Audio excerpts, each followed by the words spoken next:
Hey folks, this is Jake at Canadian Cutting Edge. Welcome to this review of the Bestech Barracuda. Now, I've never met a Barracuda in the wild, partly because I don't live near an ocean, and I've only actually been in an ocean a few times, and that was all during the 1 week when we went on to vacation in Cuba for our 30th anniversary.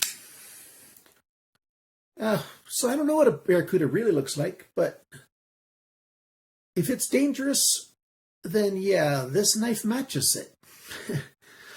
This knife comes in either this accent with the black wash on the bevel and on this chamfered part there, or it's completely stonewashed, at least on the bevels. The flats here are satin, and what we have is G10 handle scales. It comes in 3 colors of the G10. And then each one of those can either have the completely bare blade or with the black. So it's either stonewash and satin or blackwash and satin. So you have 6 choices. And this knife is one that I think you might want to consider if you're into this angular kind of thing here at the front of the blade. So stick around. The review's coming at you right now.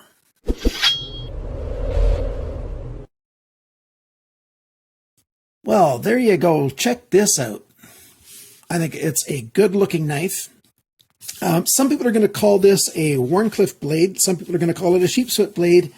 And some people are going to call it a reverse tanto. And that one, I really don't like the word reverse tanto because there's no cutting edge here. You know, there's just the one edge. And a tanto always has, you know, an edge, an angle, and an edge. At least the Western tanto. I know the Japanese tanto, the original tanto, doesn't necessarily have, you know, a transition where there's 2 different edges. It's got more of a belly. But so here you go. I'm calling this a Wharncliffe for now. It's not quite a flat blade there, like a straight blade. There is a bit of a radius to it, but it's fairly straight. So that's what I'm calling it, a Wharncliffe. We've got G10 handle scales. We've got stainless steel liners. I finally got one of the Bestech knives that's got their fixed pivot pins. So it's not a free spinning pivot pin. So very easy to take apart when it's time to do that. I believe that's T8 and these are T6. We've got a deep carry pocket clip. Works quite well. I'm going to go find that pair of jeans so I can demonstrate that. So the knife, the way the lip here is created, you've got a nice edge for the pants to get underneath that spot right there, and it just slides on very well. Full depth. There's a big enough space that those screws don't hang on and create a little bit of a blockage so that it doesn't go fully to the full depth. Instead, all you see is this tiny little triangular tip sticking out. Not bad at all.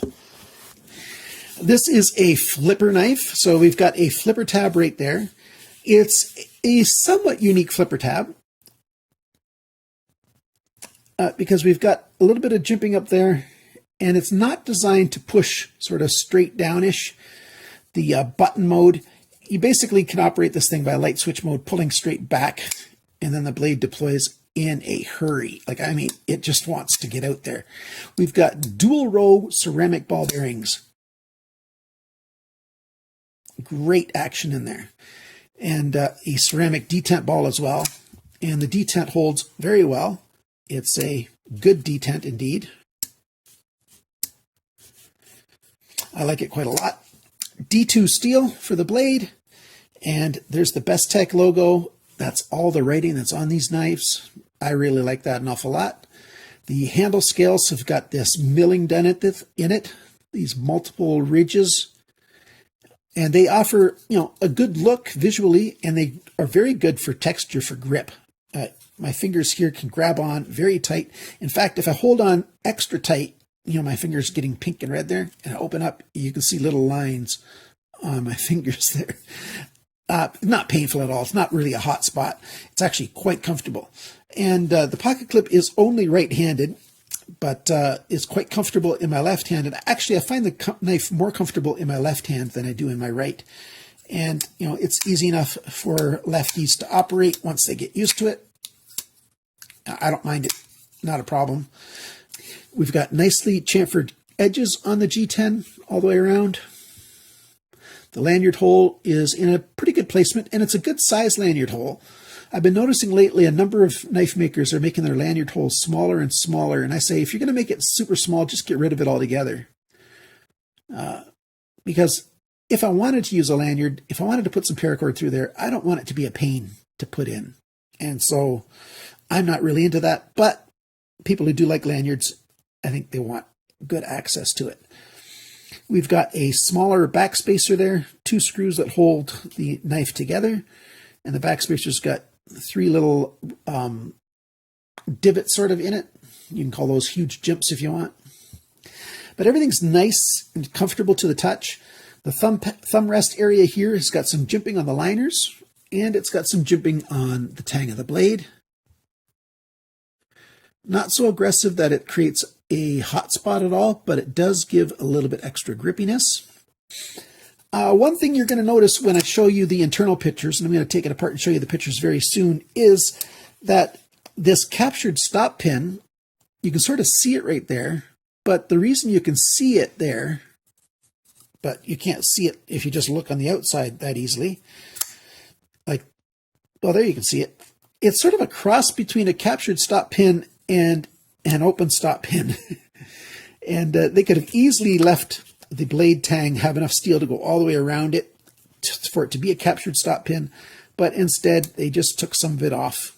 And so we've got a slightly unique stop pin there. Very good access in here. If you wanted to oil your ball bearings, you got really good access to it because of the way they designed that section there.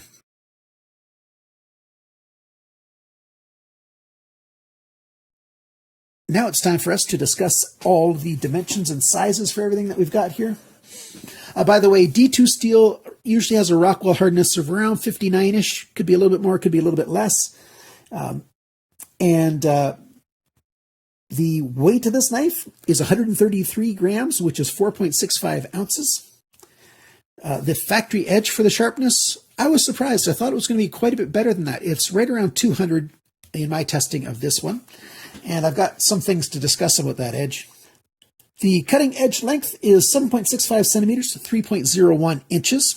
Blade length, so tip to the closest spot on the handle, 8.95 centimeters, 3.52 inches.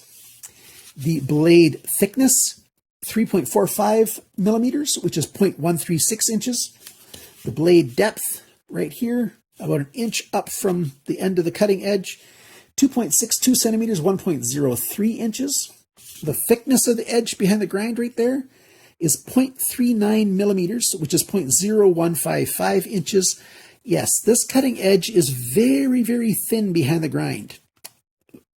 Thinner than I would like it to be honest with you. I'd like it to be a little thicker behind the grind, but it's like basically 0.4 of a millimeter, actually a tiny bit less than that.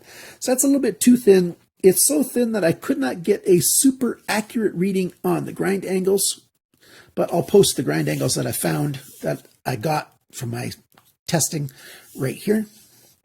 The handle now. Handle length is 12.26 centimeters, which is 4.83 inches. The grip area in here is, just under 10 centimeters, 3.9 inches. So under 10 centimeters, under 4 inches. The handle thickness right here, not counting the pocket clip, is 1.45 centimeters. That's 0.57 of an inch. And it's thickest right at the bottom, and it keeps getting thinner and thinner at the top. So it's wider here and gets more narrow. Very comfortable in the hand because of that geometry of it. The handle depth right here, 2.68 centimeters, which is 1.05 inches. And when the knife is closed, the thickest spot here is 3.14 centimeters, 1.23 inches. And because of this angle, following when it's closed, this angle right here follows that angle. Everything follows very well. It slides in and out of the pocket very well with no catch points really, except a little bit on that pocket clip right there. So that's really good. The total length of this knife when the blade's deployed, tip to the end, 21.2 centimeters, 8.35 inches. And the balance point of this knife is, let's get that right there. It's right there, right exactly where you want it to be. Very, very nice indeed. So now let's talk about one of the things before I talk about the price that I don't like about this knife. And I got to do it now before you guys are done watching the video. Right here at this finger choil. The bevel ends right here.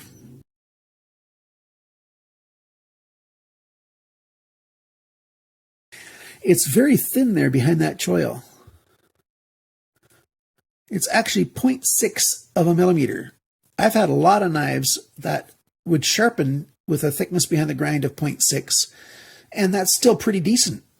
You know, my target is to be 0.5 millimeter, but 0.6 is just a tiny bit thicker. It's kind of strange because that tells me that the designers were thinking that you'd put your fingers right here. That creates a major hot spot. My finger right here gets very sore very quickly if I use it there. So I've been using it when I wanted to sneak up right here, right on this flat area.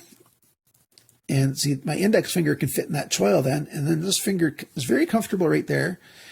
So I'm still closer to the blade for doing some of the more delicate work or more control kind of work. And it works quite well. So what I really wish they would have done is, I wish they would have just left the cutting edge to come right there. And then instead of this being flat, that it would be dished out just a little bit. You know, take out this hole and then make that dished out just a little bit. And it would be perfect for doing a sneak up choil. You'd still be very close to the edge or even closer than you are now. And it would be comfortable and it wouldn't make any difference on how it looks when you close it. Well, looks would be different, but the usability would be exactly the same. So just an idea, if Bestech is watching, that doesn't make sense to me at all because it's painful to use. So if I keep this knife, if I don't ever sell it, and I think that might be the case because I really do like it, I'm going to end up sharpening it right to the end here. And, you know, I might have to take off a little bit of the steel, but it's a little thin behind the grind anyway, and especially since it's D2 steel. D2 steel sometimes has the tendency to chip. And so this steel is going to be fairly weak right at the edge because of how thin it is. The tip is super weak because of how thin it is. Check that out. It's very, very thin right behind that grind. So I think it's easy for this tip to snap off. This is not a knife that I'd be loaning to my friends. You know, somebody, you know, all of a sudden they want to borrow a knife. Here, use this. It'll come back broken. I'm almost sure of it. The price for this knife, well, the normal list price for the Bestech knives like this is $52. You can find it for $52 all over the place, except for right now, for just a few days, I think until the 18th of April, Massdrop has this for $40. 40 US shekels. They do ship to Canada, and Massdrop has got a really good history of shipping to Canada. I have had knives from Massdrop, and they've never, you know, been stopped at the border. So that's an option. And at $40, that's a really good deal, but it's just for a very short time. So if you're watching this any other time, you know, White Mountain Knives is the place to go because they've got it on for $52, and then your price is like $46.80 instead of $52. The equivalent of those prices, like in Canadian, that's about $62, about 41.5 euros, about 35, 36 British pounds.